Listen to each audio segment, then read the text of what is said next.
헌법재판소가 2월 3일 최상목 대통령 권한대행이 40여 헌법재판관 후보자를 임명하지 않은 것이 우연인지 아닌지 여부를 결정하기로 하였습니다. 한덕수 국무총리, 박성재 법무장관, 최재 감사원장, 조지호 경찰청장 등 탄핵 심판 사건이 줄비하게 산적해 있는데도 불구하고 이를 모두 다 제쳐두고 40여 후보의 임명과 관련한 권한쟁의 심판을 먼저 하겠다고 합니다.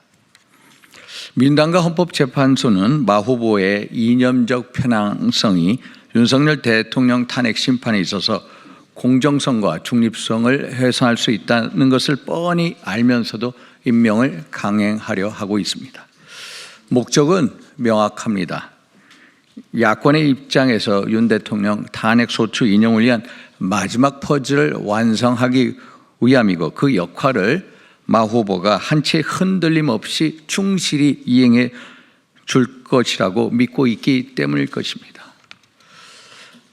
마은혁 후보는 우리법 연구회에서도 본인이 가장 왼쪽에 있다고 자부한 문영배 헌법재판관보다도 더 왼쪽에 있다는 평가를 받고 있는 사람입니다. 마은혁 후보는 과거 인천지역 민주노동자연맹 인민노련에서 활동한 인물입니다. 인민노련은 마르크스 레닌주의를 기조로 남한에서 사회 변혁을 이루어야 한다는 취지에서 만들어진 단체이고, 마 후보는 당시 지도부에서 이론교육, 선전 부문의 역할을 한 것으로 알려지고 있습니다.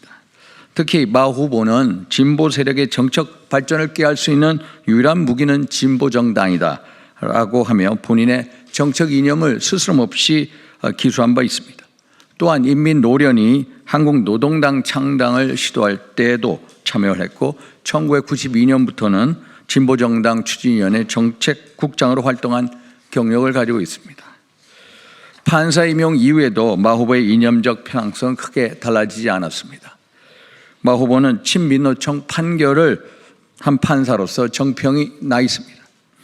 2009년 국회에서 불법 농성을 벌인 민노당 당직자에 대해서 당시 검찰은 12명만을 약식 기소했지만은 마 후보는 노동운동의 동지애가 발동했는지 모르겠습니다만은 아예 공소기각 판결을 내렸습니다. 또한 고 노회찬 전 의원에게 정치자금을 후원하며 법관의 정치적 중위 의무를 위반했다는 논란을 받기도 하였습니다. 또한 마은혁 후보는 2022년 한 기업의 노동조합이 스스로 민노총에 속한 금속노조에서 벗어나 기업별 노조로 조직 형태를 변경하고자 했던 총회 결의가 무효라고 판단하며 민노총에 유리한 판결을 내렸지만 그의 판결은 대법원에서 뒤집혀지기도 하였습니다. 이렇듯 마은혁 후보의 과거 행정과 지난 판결은 그가 마르크스 레닌주의를 신봉한 사회주의적 이념을 지니고 있는 판사라는 것과 편협한 진영주의 판결을 내리는 판사라는 것을 방증하고 있습니다. 이는 마 후보의 헌법재판관으로서 공정성과 중립성을 의심스럽게 만들고 있습니다. 특히 헌법재판소의 이념적 운동장은 이미 왼쪽으로 기울어져 있습니다. 8명의 재판관 중 5명이 문재인 대통령, 김명수 대법원장, 민주당에서 추천한 인물들입니다. 여기에 마 후보까지 임명되면 총 6인의 헌법재판관이 진보 진영에서 추천한 인물로 채워지게 됩니다. 마음만 먹으면 헌법과 법률과 상관없이 진영의 이해관계에 따라 윤 대통령을 포함해서 누구든지 탄핵할 수 있다는 것을 의미합니다. 이런 일이 발생할 경우 현재의 결정에 승복하겠다는 국민이 과연 얼마나 되겠습니까?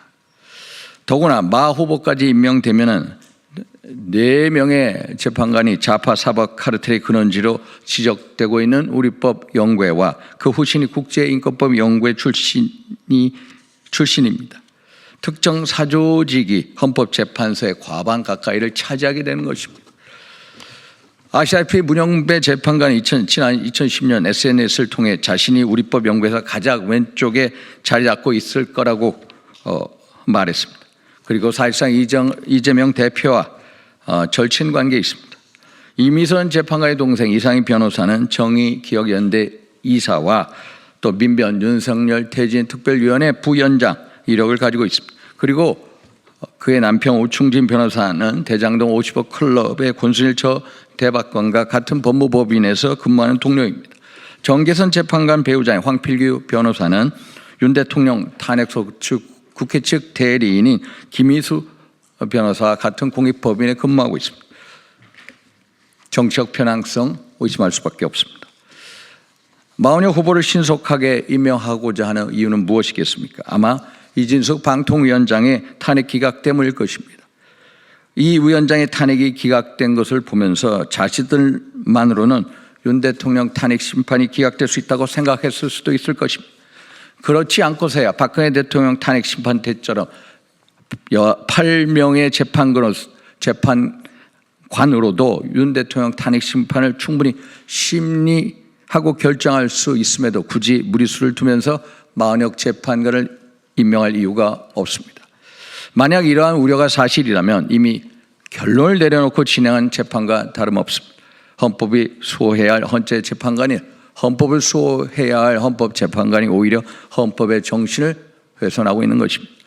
많은 법률 전문가들은 지난 23일 이진숙 방통위원장 탄핵안 기각 과정에서 법리가 아닌 재판관의 성향에 따라 판결이 나왔다고 평가하며 헌재의 정치적 또 이념적 편향성 문제를 지적하고 있습니다.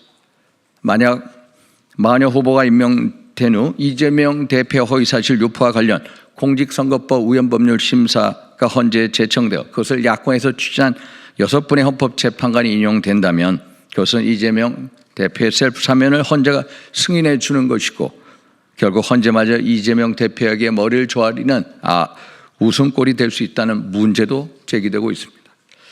헌법재판소는 헌법소의 마지막 보루입니다. 대한민국의 자유민주주의와 국민의 인권을 지키는 파수꾼입니다. 그렇기 때문에 고도의 공정성과 중립성을 요구받고 있습니다. 자유민주주의의 기본 질서를 부정하는 마르크스 레닌주의를 신봉했고 민노총이라는 특정 집단을 편애하며 편향적 판결을 내렸던 마 후보는 헌법재판관으로서의 자격이 없는 후보입니다. 그럼에도 불구하고 지금 마 후보를 임명한다면 헌재는 그 저희와 공정성 그리고 중립성을 의심받게 될 것입니다. 국민께서는 헌재가 헌법과 법률과 양심에 따라 공명정대의 가치를 보여주시기를 기원하고 있습니다. 따라서 마 후보는 본인 스스로 헌법재판관 후보직을 내려놓아야 합니다.